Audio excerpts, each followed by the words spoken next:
Okay, I've been trying to figure out what the most effective and fastest way to teach orchestration would be through the use of videos. I've decided on two different approaches. One is to teach how to write for each individual section of the orchestra, which would involve having a demonstration video of every individual instrument from that section, like we did with the cello when Brian was here. Brian was demonstrating different bowing techniques, the range of the cello, what things sounded like in those ranges, and what are the technical nuances involved with that particular instrument. The other way to teach it is to find examples that demonstrate or combine multiple concepts like orchestration and counterpoint simultaneously.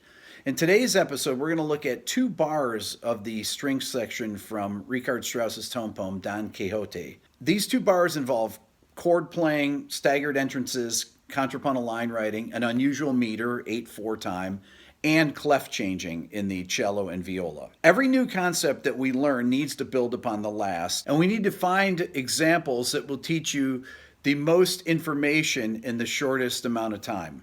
Let's get started.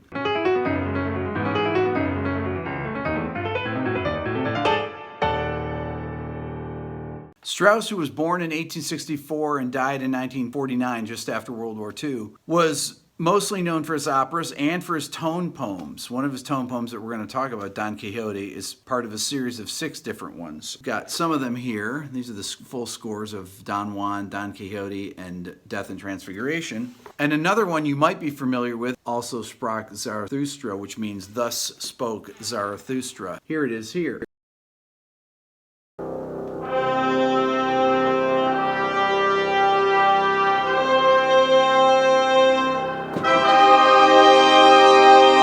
Many of you know that because of its use in Stanley Kubrick's 1968 masterpiece of science fiction, 2001: A Space Odyssey. One thing that you'll notice in the score when you're arpeggiating across multiple strings of a string instrument, like here, let's take a look at the cello here. Because we start on a D and we go D, A, F, D. Okay, so that's a D minor chord, but you have a D minor spread triad right there. D, A, F, and then D. Those are going across all the strings of the cello. Okay. Matter of fact, all of these arpeggios are going across all 4 strings. And the way you can tell, since these instruments are all tuned in fifths, except for the bass, which is just playing tremolo Ds, because of that, you know that each of these notes can be played on separate strings.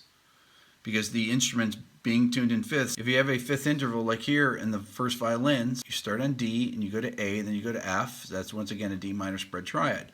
So because you got D to A, you know that it's going directly across from one string to the next, from the G string to the D string. Same thing here. You have an A to an F to a D to an A. So this is once again going across here. A to F is larger than a fifth interval, which means that it's definitely going across to the next string. The other thing to notice is because of the staggered entrances, now notice here we have the cello, because of the high range, it goes into tenor clef here.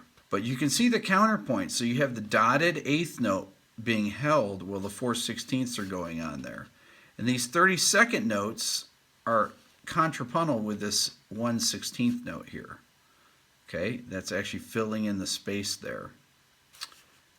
Same thing here, you have these 32nd notes, you have the 16th notes into the 32nd notes going while you have the held note here. So these are different types of counterpoint happening. You have a rest, you have the 16th note movement, you have the dotted 8th with the 32nd notes, and then you have the 32nd notes filling in the space there. At the end of the bar here, we have this 11 note grouping. The way it goes by really quickly, it's just adding excitement and movement to the end of the bar by going right up the scale from F. Before we begin, let's review the ranges of the string orchestra. The normal range of a double bass is from E1 to C4. A bass with an extension on it will go from C1 to C4. The range of a cello is from C2 to C6. The range of a viola is from C3 to E6. The normal range of a violin goes from G3 to A7, but this sound only goes up to D7. Let's take a look at the excerpt from the Strauss piece. Here's the 2 bars that we're going to be talking about.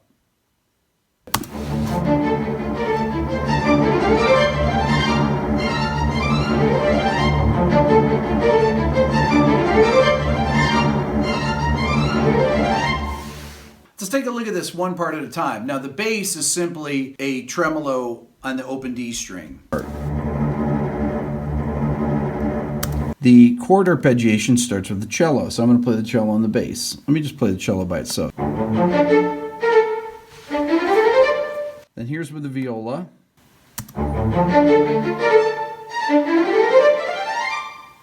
Here's with the second violin. And let's hear it with the first violin, which has a nice 11 grouping.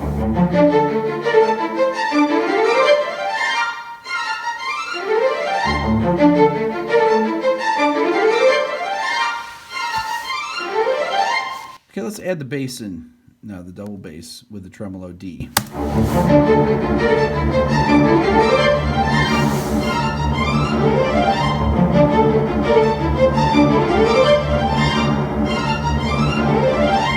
Now I'm going to slow the tempo way down, about 35 BPMs. Now check it out. You'll be able to hear it a little more clearly.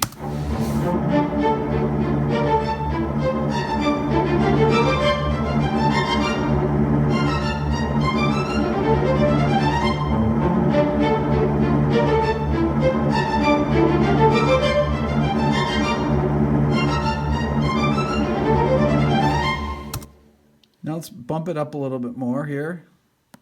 I'll bump it up to 65. Check it out.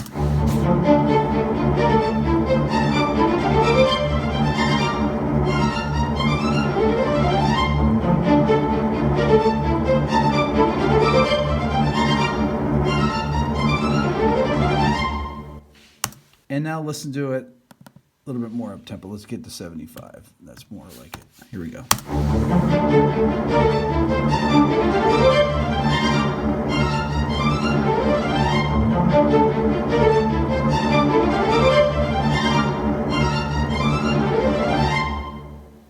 So other than the tremolo D that's in the bass, the cello starts on the same note and plays a spread triad. So it's playing a D minor spread triad, so D, A, F, D, and then the viola enters with the same figure right after it. And then the second violin enters, but it enters on the 5th. So it's doing a spread triad, but in second inversion. So A, F, D, A, and then the first violin comes in with a spread triad once again on D. So we start on D2 in the cello, then D3 on the viola, then on A3 on the second violin, and then on D4 with the first violin. And then they have those counter melodies that go against it. I want you to just take a look at it, watch the video again, and look at the way the orchestration is arranged. There's many things that can be learned just from 2 bars of this piece. Think about all the rest of it. In these 2 bars, we have chord arpeggiation, we have counterpoint, we have staggered entrances, odd note groupings with the 11s and the first violins. We have an unusual meter with 8/4 time, and we have clef changes in the cellos and violas. So there's a lot of stuff going on just in this one small segment. We're going to continue to do more of this with the other sections of the orchestra to examine these little small fragments in order to continue to hone in on these orchestration principles. That's all for now. Please subscribe here to my Everything Music YouTube channel. And if you're interested in the Beato book, you can write me at rickbeato1@gmail.com. Thanks for watching.